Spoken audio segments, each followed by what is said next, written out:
Everybody, this is Igor in Russia, and once again I'm back again with another video about Trump. We are covering what Russian media says about Trump right before the inauguration, around inauguration. This is like few hours before it actually happens. So guys, welcome to the channel. I'm Igor in Russia, and I am filming Russia with a Western perspective. I travel from the West to Russia. I feel right at home in Russia, and I show and explain how things work while we're in Russia. All right, welcome to the channel. Push like, subscribe, and welcome to the stream, to the video. All right, guys, just in case you are not aware what Russia actually thinks about Trump. So I'm gonna do a little bit groundwork before we're gonna get into the topic of what Russia actually, what kind of a media news is out there right before the inauguration. So first of all, of course, there was a huge portrayal of positiveness, as if Russia and Putin and the whole government, Russian government and Russian people are for Trump's victory. And that is only partially correct. And this is based on my observations, me thinking as a Russian person, but yeah, sure, from abroad. And the thing is that people are more for Trump than for Biden before the victory, right? So they rather like to see Trump. Trump is, as a person, more like Russian-like, I would say.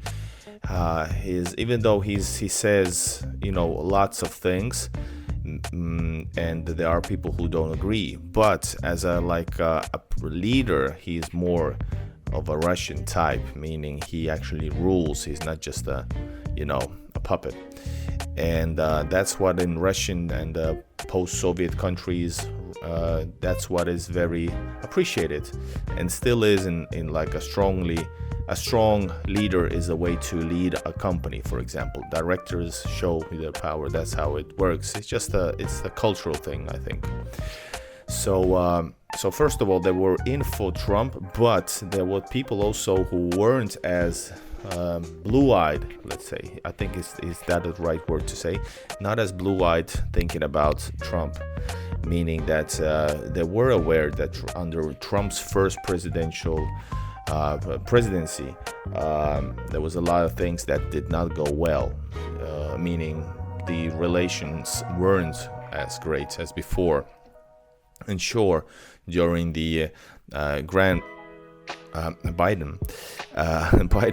presidency got way worse, of course. So people are hopeful, and people want peace, and people want better relations between the countries. So they were hopeful for Trump, because Trump said a lot of things that kind of could be interpreted as a positive change to the Biden's presidency. So first of all, but for example, I was making an interview about moving to Russia with a Russian deputy from State Duma, Maria Butina. And for example, I was filming before we had the interview, and she was at the book signage book event. She released the book, and somebody asked about her expectations about this, and she's a lawmaker, legislator. So it was interesting to hear that she said exactly what I was thinking about also, that she said cleverly and smartly that first of all, we don't know, first of all, that under Trump's presidency a lot of things got way worse than before, during the Obama administration, first of all. And second of all, and we have to see, that's what she said, we have to see what actions speak louder than words. And the same thing when you were a president's spokesperson, and even foreign minister Lavrov, they all said the same thing, that we need to see what happens, and they're they hope for the best, meaning better relations, but there's no huge expectation, and Russia is not going to be listening to things that don't serve their goal in a way. if we're talking about peace talks and or whatever. So anyways, that's the first position, and the Russian people are like this, maybe a little bit more positive, because people are maybe not so analytical when answering things. All right, so right then, that's the basis of this whole thing. Russians are a little bit in for I don't know, support Trump in a way, if they can decide. Of course, way more than Biden, and of course later on than Harris. But they are not stupid. There are some people think that, let's see what happens. We don't know. The relation's going to get even worse. And and it is a possibility. Trump says a lot of things, even the first presidency, and some things just continue onwards the same way it did, or even worse, because it's still politics, guys. It's a game for many ways. All right, we're covering some of the videos, some of the news about Trump, and I'm gonna put the video somewhere nearby onto maybe to the left over here. So we're gonna check out the first TASS, few of the Russian governmental news, like state news, because I think it's more interesting for this video topic. And of course, there's a lot of news about Trump's inauguration. And if we check out Trump inauguration, the front page of TASS agency, it says basically a lot of the news is the same that you hear in the Western media. And that's what media does. I don't know if you're surprised or not. I think one of the juiciest thing right here on Komsomolskaya Pravda is the news about American needs to rebuild working relations with Russia. That's like a news/analysis, or Will Trump be able to fulfill his main promise? The article says. And this is this article quotes former U.S. Security Council Russia director that calls on the new administration to make wise compromises and concessions in relations with Moscow. That's what it says, guys. It says about a lot of like a different type of take on Russia policies, and that's well-known American expert Thomas Graham, former senior director of Russia on the National Security Council under President Bush Jr., and quotes his article that was published in National Interest. He suggests moving away from the uncertainty in future relations between U.S. and Russia, and gives his own version of the restoration. Shortly put, he suggests, making America not start again their relations with Russia, but still change it in a way that they still remain as rivals, but still find ways to collaborate, which is like a different take. No BS faking how friendly they are between, when actually like building secret, plans to try to destabilize Russia, for example. None of that. Or do it, well, I guess they're gonna be in this new version, if they goes through, I guess they would do it openly, or at least try, but they won't make it. Then we have another news, guys. This is from RBC, when in Russia it's RBK. And things is, there's news about this changing the inauguration event location, and it says, we're gonna check it out right here. So Trump's inauguration postponement led to loss of invitations due to transfer of inauguration of U.S. President-elect Donald Trump to a closed rotunda of the Capitol. Most guests with invitation will not be able to attend the ceremony, and they are quoting the ABC News, American News, citing the Joint Congressional Committee of Inaugurations. Most guests with tickets would not be able to attend the ceremony in person. Those with tickets to the presidential podium and members of Congress will be able to attend in person. This is automatically translated, guys. Trump announcement that the inauguration ceremony would be held indoors rather than outdoors as planned in a post. Truth Social Network January 17, the politician cited the forecast of abnormally low temperatures in Washington of that day as the reason of change in location. The inauguration is scheduled for January 20th. So guys, there's of course, they don't talk about it here, but I guess I think it's possibly it's not about the weather, it's just for safety, I think, because he was shot during the campaigning twice actually, even though it is very cold. But guys, I guess they have money for to put a good clothing on. All right, more news from RBK. There will be no Russian representatives at Trump's inaugurations. Sorry, about to sneeze.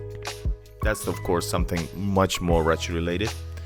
And it says that representatives of Russia will not be present at the inauguration ceremony of US President-elect Donald Trump, which will take place on Monday, said Russian presidential aide Yuri Ushakov. No one will represent Russia at the inauguration, TASS reports him as saying. Earlier, it became known that 3 billionaires, some of the richest people in the world, would attend the inauguration ceremony: Elon Musk, Jeff Bezos, and Zuckerberg. Trump, as reported by CBS, invited Chinese President Xi Jinping to inauguration. However, instead of Chinese leader, a high-ranking official will attend the event in the U.S., the Financial Times wrote. That's why they were thinking about that maybe somebody from Russia would be representing as well. Of course, somebody high-ranked, not the actual president of Russia. Traditionally, leaders of the other countries are not invited to the inauguration ceremony of US presidents. Usually, ambassadors attend. And it says also that Ukrainian Zelensky is not attending the ceremony, or not attend. In mid-December 24th, Trump said he had not invited him, but Zelensky could attend the inauguration if he wanted. That's lowballing right there. However, Ukrainian leader later said that he would not attend. Well, yeah, because he's not invited. And he did not want to invite himself.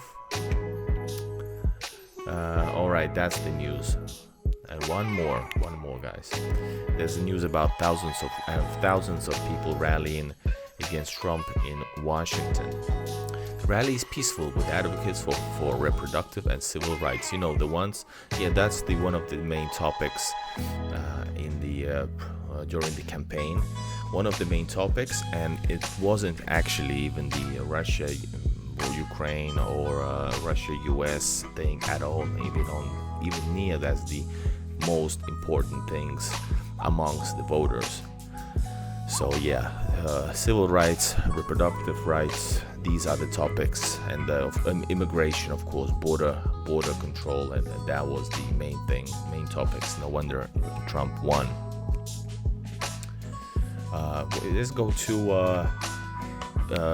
this is one of the newspapers I sometimes read if I travel from Moscow to St. Petersburg or vice versa. It's Komsomolskaya Pravda, and it says about Trump's inauguration delayed results and lost invitations. They also say the same thing about that. Nothing special, just so there's no immediately. Sure, you can find some analysis and that type of stuff, but if you're talking about like the big medias, the big topics, main news, they're not focusing about being overhyped or celebratory. They're not even discussing positive.